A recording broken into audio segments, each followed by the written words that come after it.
ಗಸ್ತು ತಿರುಗಿ ಈ ಕಳ್ಳರ ಹಾವಳಿಗೆ ಬ್ರೇಕ್ ಹಾಕಿರುವಂತಹ ಘಟನೆಯೊಂದು ಬಾಗಲಕೋಟೆಯಲ್ಲಿ ನಡೆದಿದೆ. ಕಳ್ಳರ ಹಾವಳಿಗೆ ಒನಕೆ ಓಬವ್ವನ ರೂಪವನ್ನು ತಾಳಿದ ಮಹಿಳೆಯರು. ಕಳ್ಳರನ್ನ ಕಾಯೋದಕ್ಕೆ ಮಹಿಳೆಯರು ರಾತ್ರಿಯೆಲ್ಲ ಗಸ್ತು ತಿರುಗಿದ್ದಾರಂತೆ. ರಾತ್ರಿ ಹೊತ್ತು ಊರು ತುಂಬ ಗಸ್ತನ್ನು ತಿರುಗಿದ್ದಾರೆ ಲೇಡೀಸ್. ಬಾಗಲಕೋಟೆಯ ಮುಧೋಳದ ಜಯನಗರದಲ್ಲಿ ನಡೆದಂತಹ ಘಟನೆ ಇದು. ಇತ್ತೀಚೆಗೆ ಮುಧೋಳದಲ್ಲಿ ಕಳ್ಳಕಾಕರ ಕಾಟ ಜಾಸ್ತಿ ಆಗ್ತಾ ಇತ್ತು. ಕಳ್ಳತನದ ಪ್ರಕರಣಗಳು ಹೆಚ್ಚು ವರದಿ ಆಗ್ತಾ ಇತ್ತು. ಕೈಯಲ್ಲಿ ಕೋಲನ್ನು ಹಿಡಿದು ರಾತ್ರಿ ಹೊತ್ತು ಗಸ್ತನ್ನು ತಿರುಗ್ತಾ ಇದ್ದಾರೆ ಮಹಿಳೆಯರು. ಯಾವಾಗ ಮಹಿಳೆಯರು ಗಸ್ತು ತಿರುಗಲಿಕ್ಕೆ ಆರಂಭಿಸಿದ್ರೋ ಕಳ್ಳಕಾಕರ ಕಾಟ ಕಡಿಮೆ ಆಗಿದೆ ಅನ್ನೋದು ಗೊತ್ತಾಗ್ತಾ ಇದೆ. ಪೊಲೀಸರಿಗೆ ಕಂಪ್ಲೇಂಟ್ ಕೊಟ್ಟರು, ಪೊಲೀಸರು ಬರಲಿಲ್ಲ. ಪೊಲೀಸರು ಮಾಡಬೇಕಾದಂತಹ ಕೆಲಸವನ್ನು ಮಹಿಳೆಯರು ಮಾಡ್ತಾ ಇದ್ದಾರೆ.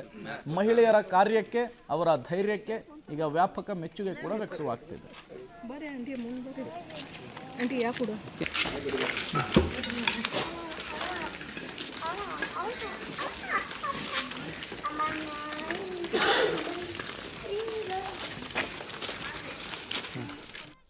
ಮತ್ತಷ್ಟು ಡೀಟೇಲ್ಸ್ ಅನ್ನು ಕೊಡ್ತಾರೆ ರವಿ ಹಳ್ಳೂರು, ದೂರವಾಣಿ ಸಂಪರ್ಕದಲ್ಲಿ ಜಾಯಿನ್ ಆಗಿದ್ದಾರೆ. ರವಿ, ಕಳ್ಳಕಾಕರಿಗೆ ಬ್ರೇಕ್ ಹಾಕುವಂತಹ ನಿಟ್ಟಿನಲ್ಲಿಯೇ ಮಹಿಳೆಯರು ಈ ಗಸ್ತು ತಿರುಗಿರುವಂತಹ ಘಟನೆ ಇದು.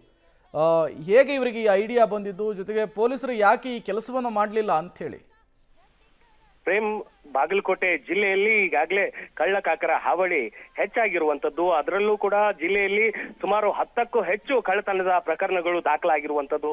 ಅದರಲ್ಲೂ ಈ ಮುಧೋಳ್ ನಗರದಲ್ಲಿ ಸುಮಾರು 2 ಪ್ರಕರಣಗಳು ಕಳ್ಳತನದ ಪ್ರಕರಣಗಳು. ಅಂದ್ರೆ ಕಳ್ಳರು ಎಷ್ಟೇ ಅಂದ್ರೆ ಪೊಲೀಸರು ಎಷ್ಟೇ ಗಸ್ತನ್ನ ತಿರುಗಿದ್ರು, ಎಷ್ಟೇ ಬೀಟ್ ಪೊಲೀಸರು ತಿರುಗಾಡಿದ್ರು, ಅವರಿಗೆ ಚೆಳ್ಳೆ ಹಣ್ಣನ್ನ ತಿನ್ನಿಸಿ ಖಾಲಿ ಇದ್ದಂತ ಮನೆಯನ್ನ ದರೋಡೆ ಮಾಡೋದು ಕಳ್ಳರ ನಿತ್ಯ ಕಾಯಕವಾಗಿತ್ತು. ಹೀಗಾಗಿ 2 ಕಳ್ಳತನ ಪ್ರಕರಣಗಳು ಅಲ್ಲಿ ದಾಖಲಾಗಿದ್ವು.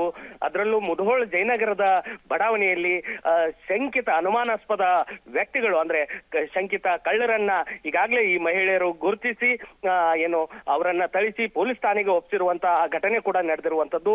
ಏನಂತಂದ್ರೆ ಪ್ರೇಮ್, ಎಷ್ಟೇ ಜವಾಬ್ದಾರಿಯಿಂದ ಪೊಲೀಸರು ಕರ್ತವ್ಯ ನಿರ್ವಹಿಸಿದ್ರು ಸಹಿತ ಈ ಕಳ್ಳರ ಕೈಚಳಕದಿಂದ ಮನೆಗಳತನ ನಿಲ್ತಾನೆ ಇಲ್ಲ. ಹೀಗಾಗಿ ಸ್ವತಃ ಪೊಲೀಸರಿಗೆ ನಾವು ಸಹಕಾರಿಯಾಗಿರೋಣ ಅನ್ನೋ ಒಂದು ಕಾರಣಕ್ಕೆ ಇಲ್ಲಿ ಮುಧೋಳಿನ ಜಯನಗರ ಬಡಾವಣೆಯ ಮಹಿಳೆಯರು ಒನಕೆ ಓಬವ್ವನ ರೂಪವನ್ನ ತಾಳಿದ್ದಾರೆ. ಕೈಯಲ್ಲಿ ಕೋಲನ್ನ ಹಿಡಿದು ರಾತ್ರಿ ಇಡೀ ತಮ್ಮ ಬಡಾವಣೆಯನ್ನ ಸುತ್ತುವರೆದು ಕಳ್ಳರಿಂದ ರಕ್ಷಿಸಿಕೊಳ್ಳಲಿಕ್ಕೆ ಮತ್ತೆ ಪೊಲೀಸರಿಗೆ ಸಹಕಾರಿಯಾಗಲಿಕ್ಕೆ ಈ ರೀತಿಯಾದಂತಹ ಕ್ರಮಕ್ಕೆ ಮುಂದಾಗಿರುವಂತದ್ದು. ಪ್ರೇಮ್, ಥ್ಯಾಂಕ್ ಯು ರವಿ ತಮ್ಮೆಲ್ಲ ಮಾಹಿತಿಗಾಗಿ.